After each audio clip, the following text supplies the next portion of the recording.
Bienvenidos a esta nueva conversación. Hoy tenemos sobre la mesa un documento que, la verdad, es fascinante. Habla de un concepto, sinceridad radical, pero aplicado a un mundo muy específico, de altísima presión. Sí, nada menos que la industria farmacéutica en América Latina. Exacto.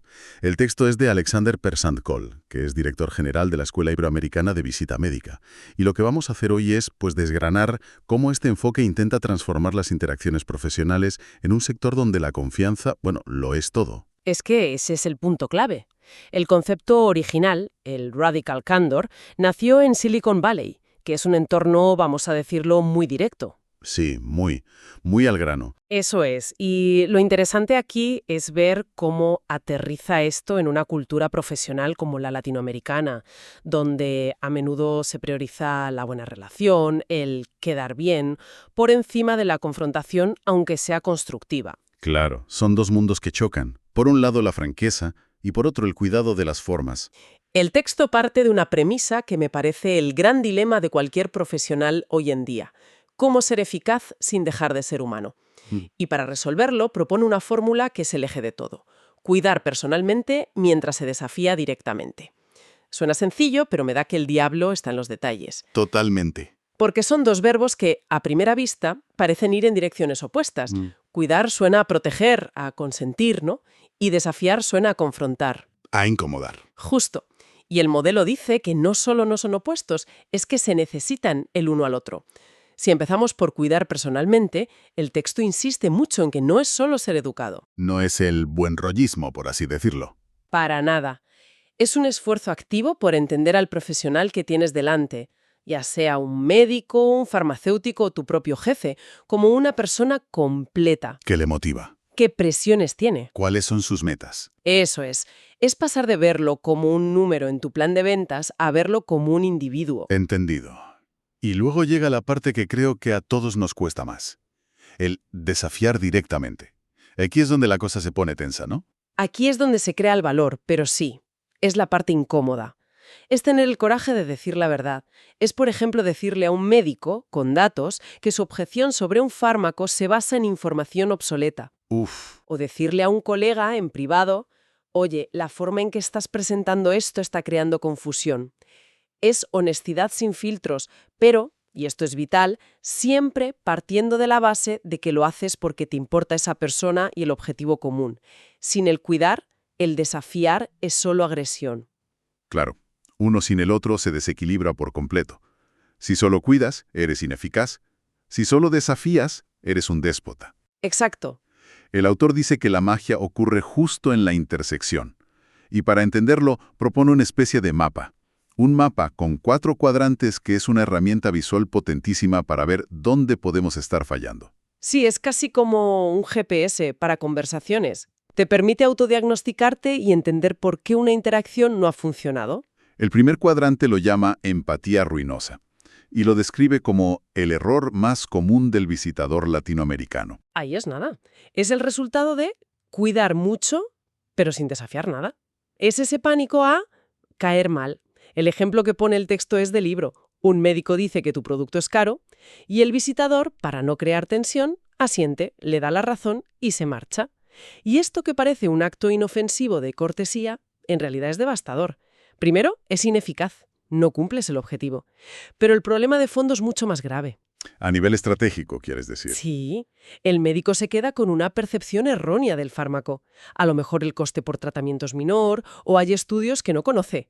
Esa conversación crucial nunca sucede. El visitador ha sido agradable, sí, pero también ha sido irrelevante. No ha aportado ningún valor. Es que si lo piensas, es una forma de condescendencia. Asumes que el otro no puede manejar una conversación adulta sobre precios y valor. Pero claro, en el momento, con la presión, entiendo que es la salida fácil. Es la salida fácil a corto plazo que destruye el valor a largo plazo. Te conviertes en un amigo, no en un asesor de confianza.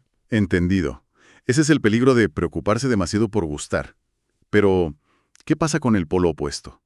Todos hemos conocido a esa persona que no tiene ningún filtro. El que va de sincero, pero en realidad es un bruto. Ese mismo. Ese es el segundo cuadrante. Agresión ofensiva. Es desafiar sin cuidar nada en absoluto. Es el visitador arrogante que le suelta a un médico: «Doctor, usted está equivocado. Los estudios demuestran lo contrario». Uf, o el gerente que humilla a alguien de su equipo en una reunión. ¿Y quién no ha estado en el otro lado de una conversación así? Se te cierra el estómago y dejas de escuchar.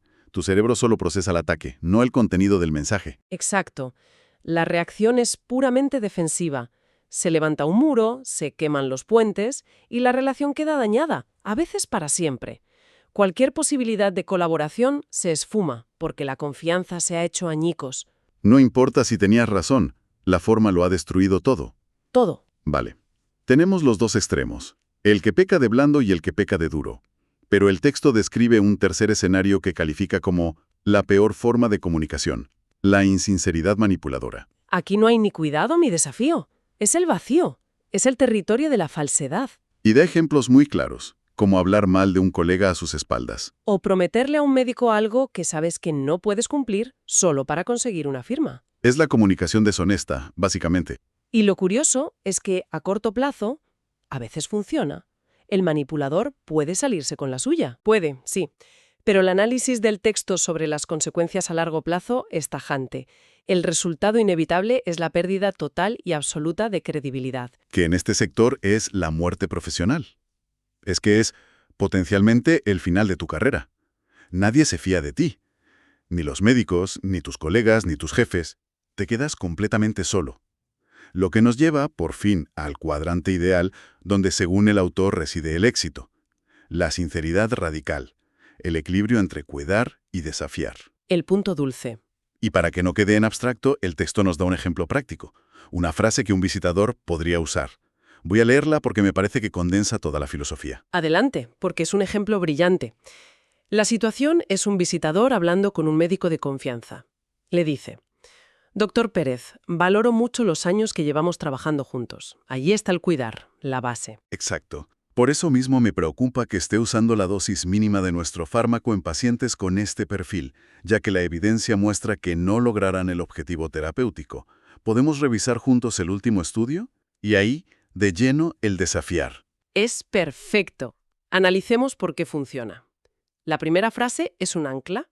Establece una base de respeto mutuo. No es un desconocido que viene a criticar. A partir de ahí, el desafío no suena a ataque, sino a preocupación genuina. Claro. El foco no es «usted lo está haciendo mal», sino «me preocupa que sus pacientes no obtengan el mejor resultado». Cambia completamente el marco. El visitador pasa de ser un vendedor a ser un socio. Un consultor preocupado por el éxito clínico del médico. Es un cambio de rol brutal. Y eso es lo que genera un respeto profundo. El médico no se siente evaluado, se siente apoyado por alguien que le trae datos relevantes para su práctica. Eso es aportar valor en mayúsculas. Vale, la teoría de los cuadrantes tiene mucho sentido. Pero suena increíblemente difícil de aplicar en la vida real, con la presión de las cuotas, con el poco tiempo que hay. La pregunta del millón. ¿No es más fácil y seguro quedarse en la empatía ruinosa? ¿Qué incentivo real hay para arriesgarse a desafiar a un médico importante? Esa es la clave, y el autor la aborda. Reconoce que requiere valentía. Por eso propone herramientas muy concretas para empezar a entrenar este músculo. No es pasar de 0 a 100. De acuerdo. Pasemos de la teoría a la caja de herramientas. ¿Cuál es la primera? La primera la llama el feedback HHH. Humilde, útil e inmediato. La idea es sencilla. Si tienes algo que decir, dilo ahora. Romper con esa costumbre de acumular quejas para la evaluación anual. ¿Cuando ya no tiene remedio? Eso es. Si un colega está gestionando mal una ruta y te afecta, no esperes. Búscale en privado, en el momento, y plantéaselo. Pero con la H de humilde, que imagino que es clave. No es ir a echarle la bronca. Exacto. No es, lo estás haciendo fatal. Es, oye, he notado que nos está costando llegar a esta zona. Creo que si reorganizamos esto podríamos ser más eficientes. ¿Qué te parece? El objetivo es que sea útil para el equipo, no una crítica personal. Me gusta. Es práctico. La segunda herramienta, sin embargo, me parece que requiere un nivel de valentía superior. Se trata de solicitar críticas al médico. Suena aterrador, ¿verdad? Suena a meterse voluntariamente en la boca del lobo. Pero es un movimiento de una inteligencia estratégica brutal. La propuesta es terminar una visita preguntando: «Doctor, para poder ayudarle mejor, ¿qué es lo que menos le gusta de mi laboratorio o de mi gestión como visitador?». Hay que respirar hondo para hacer esa pregunta. ¿Y cómo se hace sin que parezca que eres inseguro? La clave está en el encuadre. No preguntas porque no sepas, preguntas porque quieres mejorar. Es un gesto de humildad y de confianza. Y fíjate en la doble función. A ver. Por un lado, le demuestras que su opinión te importa. Eso es cuidar personalmente en estado puro. Y por otro lado, al abrir tú la puerta de la crítica, creas un espacio seguro para que si el médico dice algo basado en un malentendido, tú puedas responder y desafiar esa percepción. Es un movimiento de ajedrez. Le das el primer turno y eso te legitima para mover tú después. Brillante. ¿Y la tercera herramienta? La tercera es menos una técnica y más un cambio de mentalidad profundo. El texto la llama la guía del socio estratégico. Se trata de abandonar por completo la identidad de vendedor y asumir la de asesor. ¿Y cuál es la diferencia en la práctica? La diferencia es la obligación. Un vendedor puede callarse algo para no perder la venta, pero un buen asesor, un verdadero socio, tiene la obligación ética y profesional de señalar un riesgo o una oportunidad. Claro. Si ves que un médico podría obtener mejores resultados para sus pacientes y no dices nada por miedo a molestar, no estás siendo un buen asesor. Estás cometiendo una negligencia profesional. Desde esa perspectiva, el desafío directo no es una opción, es tu responsabilidad. Ese cambio de mentalidad lo cambia todo. No es que te atrevas a desafiar, es que debes desafiar. Lo que me lleva a la pregunta final: ¿para qué todo este esfuerzo? Salir de la zona de confort constantemente. ¿Cuál es la recompensa real? El texto es muy claro al respecto. No es solo ética, es una estrategia de carrera muy inteligente. Y enumera 3 grandes recompensas. La primera es el desarrollo de un liderazgo natural. ¿A qué se refiere con eso? A que la persona que no evita las conversaciones difíciles, que sabe decir verdades con respeto, es percibida inmediatamente como material de liderazgo. Es una cualidad que destaca muchísimo en cualquier organización, porque es escasa. Son las personas que solucionan problemas, no las que los esconden. Justo. Tiene sentido. La segunda. La segunda es la confianza del médico. Y aquí el documento rompe un mito. Los profesionales de alto nivel no respetan a quien siempre les da la razón. Respetan a quienes les desafían intelectualmente, a quienes les traen nuevos datos y les hacen pensar. Siempre que se haga con respeto, claro. Por supuesto, con base científica y calidez humana. Construyes una relación de igual a igual, no de subordinación. Y la tercera recompensa es más pragmática, la optimización de recursos, pura eficiencia. En un mundo donde el tiempo es oro, este enfoque elimina el ruido. Se evitan los rodeos, las indirectas, los malentendidos, se va directo al núcleo del problema y por tanto se llega antes a la solución.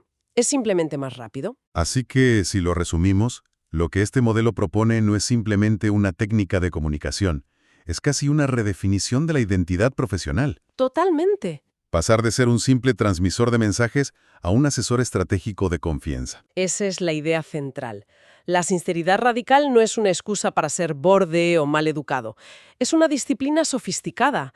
Es entender que la honestidad, cuando nace de un cuidado genuino, es la forma más elevada de profesionalismo. Y la vía más rápida para construir relaciones sólidas y productivas a largo plazo. Ahí está. La verdad es que es un enfoque potentísimo. El camino para dejar de ser percibido como un coste de marketing y convertirse en un activo valioso para el profesional sanitario. Y la clave es ese equilibrio, ese baile constante entre cuidar a la persona y tener el coraje de decir la verdad por el bien del paciente. Exacto. Y si me permites, para cerrar, me gustaría lanzar una pregunta al aire, una reflexión que se deriva del texto, pero que va un poco más allá. Por supuesto. El documento se centra en el visitador médico y en la cultura latina, donde esa armonía social a veces nos impide tener conversaciones necesarias. Y esto me hace pensar en qué otras profesiones o interacciones de nuestro día a día, donde el quedar bien es la norma, podría la aplicación de este modelo de cuidar y desafiar no solo mejorar los resultados, sino también la calidad y la autenticidad de nuestras relaciones profesionales.